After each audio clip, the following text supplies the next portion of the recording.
ባለፉት 7 ዓመታት የአረንጓዴ አሻራ መርሃ ግብራችን በጣም እጅግ ስኬታማ በሆነ መንገድ ማከናወን ችለናል።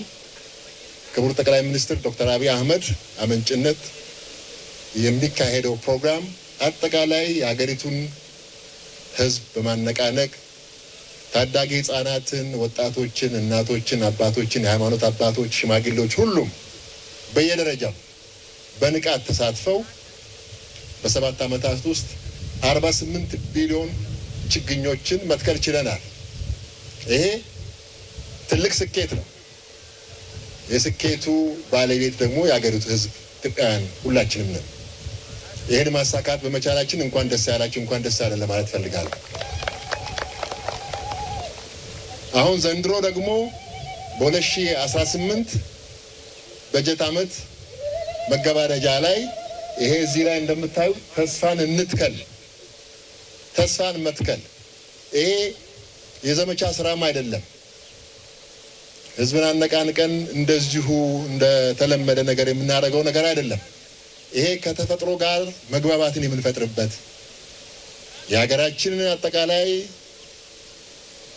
ዘላቂ ልማትን ለማረጋገጥ አይነተኛ የሆነ መሳሪያ ነው። የችግኝ ተከላ መርሃ ግብሩ ባለፉት 7 ዓመታት ባረግነው መርሃ ግብር ከፍተኛ ለውጥ መጥቷል። በግብርና ምርታማነታችን፣ በስንዴ ምርታማነት፣ በበቆሎ ምርታማነት፣ በቡና ምርታማነት ትልቅ ስኬት አስመዝግበናል።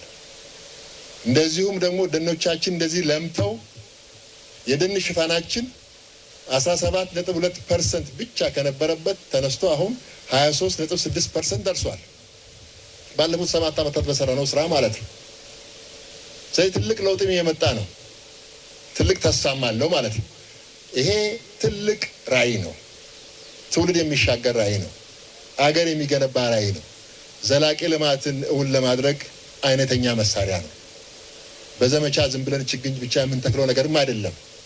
ለውጥን እያየንበት ትልቅ ደግሞ ስኬት እያስመዘገብን ለትውልድ የሚሆን አሻራ ደግሞ እያኖርን ነው። ሁላችንም በዚህ ስራ ልንኮራ ይገባል። የዘንድሮ መርሃ ግብር ሁላችሁም እንደምታውቁት 8 ቢሊዮን በዚህ 8ኛው ዙር 8 ቢሊዮን ችግኝ ለመትከል ነው።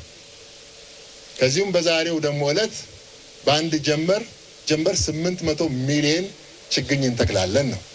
ስለዚህ የአረንጓዴ አሻራ መርሃ ግብሩ አይነተኛ ለውጥ የውሃ ተፈጥሮ ሀብታችን እንደገና እንዲያገግም አድርጎ ወንዞቻችን እንደገና ለምልመው ሐይቆቻችን እንደገና ወደ ነበሩበት ስፍራ ተመልሰው የዱር እንስሳትም እንደዚሁ ደግሞ መበራከት የጀመሩበት በየአካባቢው አይነተኛ ለውጥ አይተናል።